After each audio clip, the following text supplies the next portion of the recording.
like, that's certainly that amount of sort of vitriol targeted at one person is, that may be a bit uncomfortable, if I'm perfectly honest, rewatching that. Good evening, Mr. Bond fans. We are back, looking back at one of the very original video reviews that I made for this channel so many years ago. This time we are looking at the review for Die Another Day. But this one's going to be a little bit different because this video is still actually on the channel. If you scroll through the videos and look back to like the oldest video that remains on this channel, it is this one. This one, I do get questions every now and then as to kind of like, well, why did you leave this one up there? And I don't really have a particularly good answer for that. I feel like a part of it is maybe to sort of keep it as some kind of historical document as to where things began for this channel, because this is still very much, I'm still filming my video inserts in the basement of my student house. Like, you know, I'm still editing it on like Windows Movie Maker or some kind of very,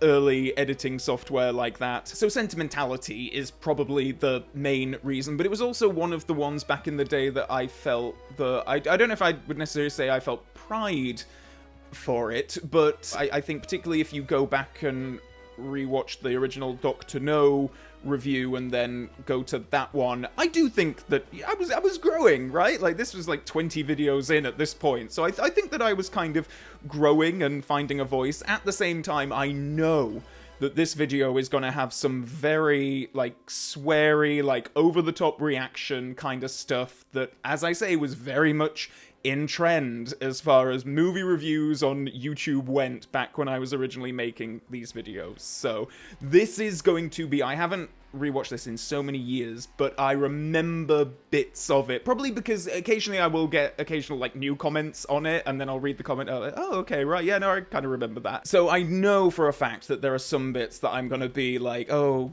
god, I can't believe I did that. We were into the Craig era, we'd had Casino Royale and Quantum of Solace by this point, and the trend in movies was all about going a bit more sort of gritty and realistic and everything, and yeah, the Die Another Day in many ways, surface level wise, in an awful lot of ways, is sort of the antithesis of that. So I feel like I'm gonna be laying into it quite a bit in this. I feel like, this was probably my big excuse to really sort of be like, oh wow, I can go like big and over the top with this. But that being said, we will see. Maybe I'll surprise myself, and maybe at the end I'll actually be like, you know what, I actually really like Die Another Day.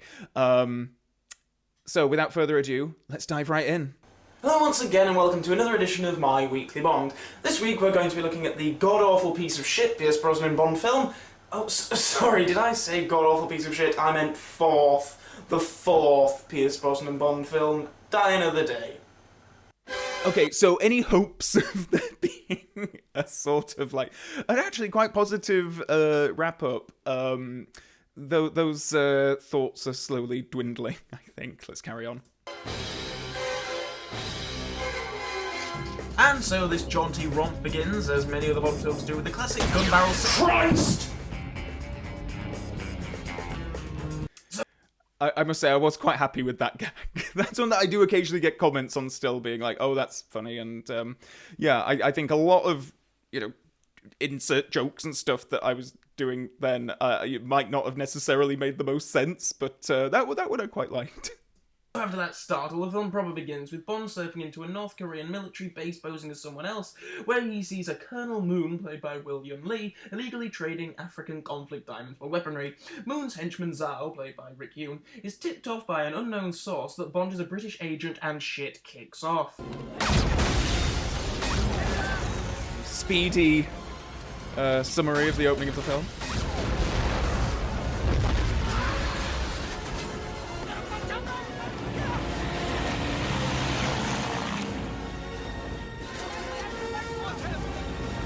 Sorry, has anyone told that guy that there's shit going off? I mean, he's just stood there. What, did he not hear or see that explosion? Anyway, This is a very sweary review already, so I do apologise for my younger self's bad language. Action breaks out, Zhao has diamonds blown in his face, and we have a rather exciting and well-choreographed chase sequence involving hovercrafts, all culminating with Colonel Moon flying down a waterfall to his death in the most obvious model shot in a Bond film since Jaws going off the waterfall in Moonraker. Colonel Moon Sr. turns up and imprisons Bond and tortures him with ice, fire, scorpions, and Madonna. Oh dear. Yeah, I do remember saying some unfavourable things about Madonna in this. I actually really like this song now. I think it's a bit of a banger. Okay, but maybe that's not fair enough. Okay, I used to consider the Madonna song in this film absolute ear rape, but it has slowly grown on me. I mean, it's taken nearly 10 years for it to grow on me, and I still don't consider it a good song, really. I'm not even sure if I consider it an average song, but I just don't think it's as offensively bad as I used to. Another Way to Die has taken over that prestigious honour, but more on that in a few weeks. After 14 months in captivity, Bond is taken to this bridge and is pretty sure he's been taken there to die. But no, Bond isn't going to die, no. Instead he's being traded for Zhao, who still has diamonds embedded in his face. You'd think someone would have removed those precious artefacts after 14 months. But anyway, Bond is taken to meet M, who is her usual cheery self. If I'd had my way, you'd still be in North Korea. Lovely woman. Bond escapes, of course, and makes his way to Hong Kong, where we have one of the more humorous moments of the film before Bond gets cleaned up and learns from his contact, Mr. Chang, that Zhao is in Cuba. Bond, eager to find out who it was that betrayed him in North Korea, heads to Cuba to find Zhao, and it's here that we meet this film's Bond girl, Jinx, played by Halle Berry. Again, really zipping through this. You know, it's funny, Halle Berry coming out of the water just isn't a patch on Ursula Andress, which is really odd. I mean, Halle Berry is sexy as hell, but it's just like they're trying too hard to make the moment when she comes out of the water here special. They use slow-mo, the music gets all soppy and beautiful and whatever. It just comes off as really gimmicky, and it's too obvious a reference to Dr. No. In fact, let's look at the scenes together. Oh, okay.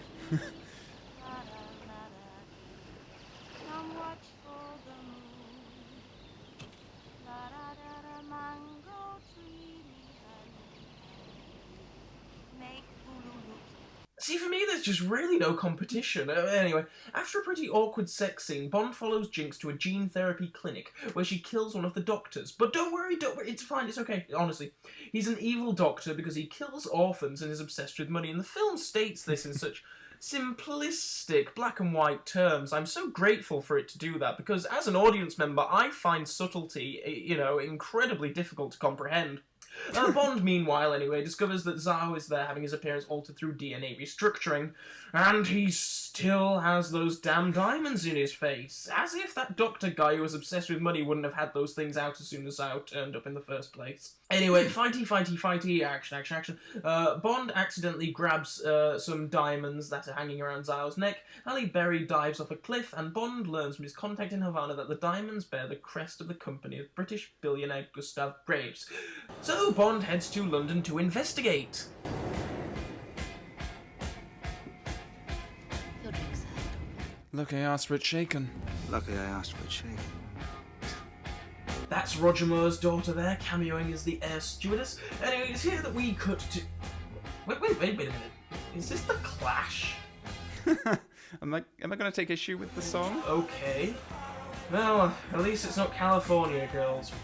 It's here we meet our main villain, Gustav Graves, played by Toby Stephens. Graves' entrance into the film suggests that he's a Roger Moore fan, and it's also here that we meet Miranda Frost, played by the ever-brilliant Rosamund Pike, who really is something of a shining beacon of light in this film's supporting cast. Anyway, our next scene finds us at a fencing club where Bond meets Verity, played by...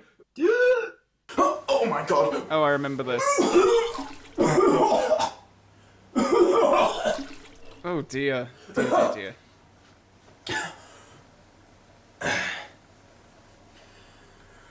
Oh god.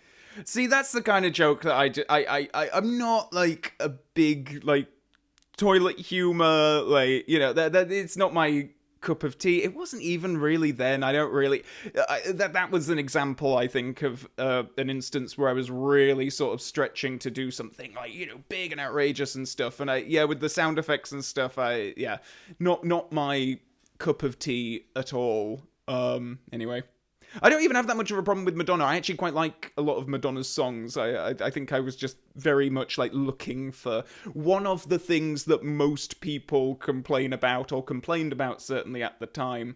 And I was just sort of latching onto that. But I love me some Material Girl. I love me some Die Another Day. Bond is introduced to Gustav Graves, and they have a bit of verbal sparring before a fight kicks off, and all hell breaks loose.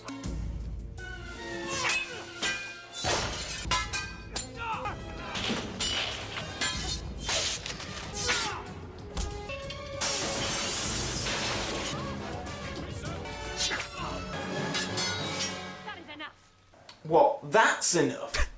Oh yeah, because everything they've done up to this point has been perfectly reasonable. Despite nearly killing each other, Graves invites Bond to Iceland for some scientific demonstration when Bond is handed a mysterious letter and told to head to some abandoned tube station where he meets M, who restores Bond's 00 status, because he's useful again, apparently. Anyway, we then get a scene which shocked the shit out of me when I first saw it in the cinema, and I stand by it as probably the most exciting sequence in the film, especially for a first-time viewer. That's interesting. I do remember seeing this for the first time. It's just like, oh my god, I can't believe what's happening. Moneypenny's dead.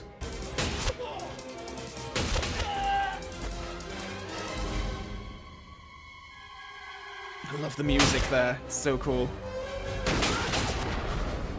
But of course, it's not real. No, it's just John Cleese pissing about. And so we meet our new Q in the form of John Cleese, who, well, in my opinion at least, fills in the role of Q nicely, but of course no one can ever truly replace Desmond Llewellyn. Huh. We do have one of the more amusing moments of the film here, however. Your new transportation. I think this is a really good gag, still. Very good. I think you've been down here a little too long. Maybe you've been down here too long. As Bond is introduced to his new Aston Martin Vanquish. I didn't think it was possible to become actually sexually attracted to a car, but boy does that car look good. So yeah, Bond heads to Iceland to Graves' Iceland Hotel where he meets Halle Berry, who gets all catty with Miranda. I take it Mr. Bond's been explaining his Big Bang Theory. Oh, yeah, I think I got the thrust of it. I see. Now, ladies, there's more than enough Bond for everyone. Zao turns up and has a weirdly homoerotic scene with Graves. I mean, seriously, look how close they get. Anyway, turns out Graves is actually Colonel Moon from the start of the film, and he had DNA restructuring to look like Toby Stevens. Shocking. Positively shocking. It's at a party that night that Graves chooses to show off his latest toy, a mirror satellite called Icarus, which is able to focus the sun's energy on a small area and provide year-round sunshine for crop development. Let there be light.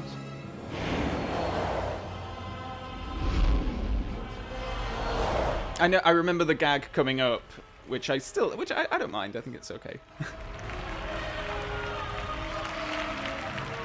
See, cool people don't need sunglasses. My eyes! My eyes! Enjoying myself there. Bond is suitably concerned by this and does some snooping later on. He is about to get caught when Miranda starts snogging him, and the guards leave them alone. Because, as we all know, snogging does indeed prove innocence. Anyway, they go back to Bond's room and bang while Halle Berry breaks into Graves' command center, or whatever it is, and... stuff happens. Oh yeah, there's a really subtle reference to Goldfinger around this part of the film, but you do have to look so close to see it. You might not spot it otherwise. Anyway, Bond finds out Graves is actually Moon, and Miranda is revealed to be a baddie. Shocking. Positively shocking.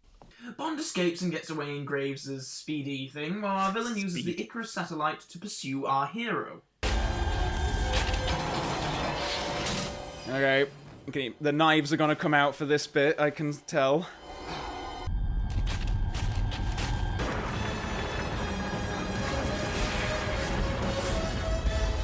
Music's phenomenal, though.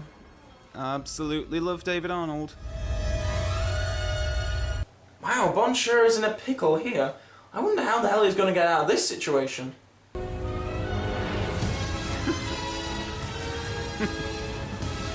Dear. Just letting the whole scene play out, I guess. Okay, yeah. This was the scene that was very popular to dunk on in online parlance around the time, if you remember.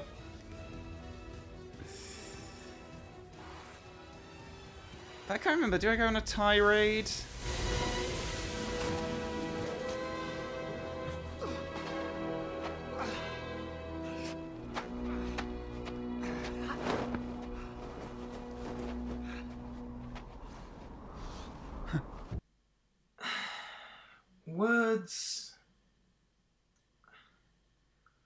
Words mean nothing.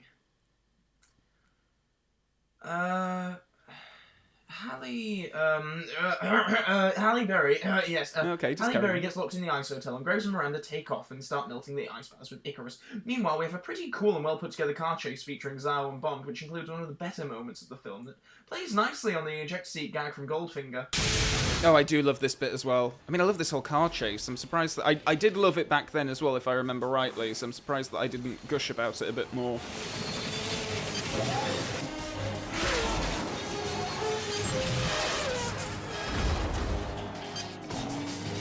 Like I say, I genuinely think the car chase is a cool and exciting sequence, and I think it's probably the finest action sequence in the film. Probably even the finest sequence in the film. Anyway, Zhao is killed by a chandelier, and Jinx is, of course, rescued.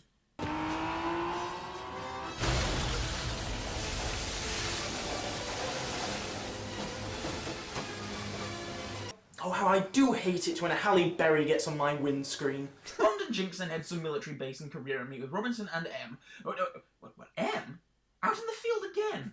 Good grief, this is not a death wish or something. I mean, I could buy her being out of the office for the world is not enough because she had family ties with Electra, but why the hell is she here now? She shouldn't be out in the field. She should be behind some desk in London. She's the head of the British Secret Service, for goodness sake. She could get burnt to a crisp by some sun-enhancing satellite in Korea. What the hell is she doing there? Audio distortion's a bit... We also meet Jinx's boss here too, Falco, played by Michael Madsen. Quite possibly the most inappropriate bit of casting of any Bond film. I mean, Michael Madsen's a good actor, project depending, you know, but here he just feels so out of place, and this is something I blame on the director, because Michael Madsen is kind of... Like I say, he's a good actor, but he's very sort of standard, action, generic, Hollywood bollocks shit casting. Well, actually, maybe that makes him really appropriate for this film, because that's how Die Another Day is feeling at the moment. Having seen Triple X2 next and Along Came a Spider, I feel I'm in a strong position to say that I can really blame this on the director. So Bond and Jinx get on Graves' plane, where Graves has transformed himself into some Robocop Terminator hybrid. Only not cool at all. Oh. Oh, right, yeah. Yeah. 제가 누군지 모르시겠습니까? I don't know you. You've always found it difficult to accept me. That made my exile easier to bear. Okay, so yeah, I guess this is an attempt to give the film, I don't know, emotional depth or something, but it's so misguided and stupid. I mean, what's the point? It's just talking. Graves kills his dad, sure, but what purpose does this serve? Are we supposed to sympathize with someone here? Is it purely to ensure us that not all Koreans want to destroy the West? Is it to make us think Graves has gone totally bad because he's killed his own dad? All of the above? Ultimately, who the fuck cares? Where the hell is Bond? Okay. Though I must admit, Kenneth Sang, who plays Colonel Moon, does probably give the best performance of the film. Anyway, let's power on to the anti-climax, shall we? Bond and Graves fight, with Graves using his Sith powers, while Miranda and Jinx have a fight elsewhere. But yeah, cut to the chase, the good guys win, complete with cheesy one-liners. Ha! I can read your every move. Read this. Time to face gravity! And so the day is saved and the satellite is turned off, and is presumably recovered or something. I mean, there are a lot of diamonds in it, I assume it's very expensive. I still can't believe that for all its stupidity, this film doesn't have the satellite exploding in a wave of diamonds in outer space. I mean, if you're going to make a shit Bond film, at least ramp up the camp. Anyway, the film ends with Moneypenny getting off with the digital Bond, and Halle Berry getting off with the real Bond, and cue credits. I quite like that suggestion about the diamond satellite exploding in space with a wave of diamonds, like a diamond Death Star sort of shockwave. I think that sounds quite good, actually. Die Another Day was released in 2002, the 40th anniversary of the Bond film series. This film, boys and girls, was the commemoration of 40 years of Bond, and that's just baffling! Like, this is the movie the filmmakers thought we wanted as a 40th anniversary commemoration, and I just can't comprehend that. I mean, it's clear what they're doing. They're looking at Goldfinger and Thunderball and saying, yep, people love that, so we'll give them another one. Well, another one of those may not necessarily work in this day and age, and they really overdo the anniversary aspect by barraging us constantly with references to previous films in the series, and they just hit you over the head with it so much and so hard, it's a bit difficult to enjoy them on any level. Toby Stephens is a good actor and everything, but here he's just so bad. I mean, really hammy and pushing his sliminess to the nth degree. It's like he needs a mustache to be twiddling or something to be complete. I blame the director for this, though, not Stephens. He was clearly told to go overboard with it, and well, it just doesn't work. Halle Berry is a good actress, and she's alright here, as is Rick Hume. Kenneth Sang is great in his small role, and I really wish they'd given Rosamund Pike a bit more to do as Miranda, because I just love that woman. Brosnan and the MI6 regulars all do their usual shtick and do it well, but it's a real shame that after 3 great films, Brosnan's tenure as Bond ends with this. But then, hey, when has any Bond actor ever had a last film that ranked among their best? So, other positives! Peter Lamont's set design is very nice. David Allen's music score is great, as always. And the second unit action stuff is good. Probably because it wasn't shot by Tamahori. Oh, God. And for the negatives, Lee Tamahori is a shit director, while at the same time being something of a textbook case of how to direct a very standard, very boring, very Hollywood action film. Triple X 2 was a perfect film for him to direct, but he should never be allowed within reach of a Bond project again, and I'm quite astounded they let him direct this, really. The film's just full of bits of crap, like Bond stopping his own heartbeat with his mind, Graves' dream machine thing that serves absolutely no purpose at all, Miranda turning out to be a baddie is practically signposted from the first moment she's on screen, Bond and Jinx run as fast as a plane during takeoff, the use of London Calling, the dodgy CGI, Madonna, Mr. Kill, and why the hell would Mr. Chang have a secret camera in a closet in Bond's hotel room? What if Bond went into the closet to get a towel? What if he wanted a shower robe? What would Mr. Chang have said to that? But of course, the unaddressed elephant in the room here is the invisible car. Why is it unaddressed? Well, because I don't really mind it. I mean, yeah, it's stupid and it makes no sense, but it's kind of fun, right? No? Just me? Me too. Oh, okay. Yeah, anyway, this film sucks. It's watchable, of course, just like any Bond film is, but it just sucks more than most of the others. It's trying to appeal to the XXX Vin Diesel crowd, and it just fails dramatically. It loses its Bond identity and doesn't even feel much like a Bond film, to be perfectly honest. Which is why we should be very thankful that the next film in the series served as a total reboot, and a bloody good one at that. So join us next time for 2006's Casino Royale.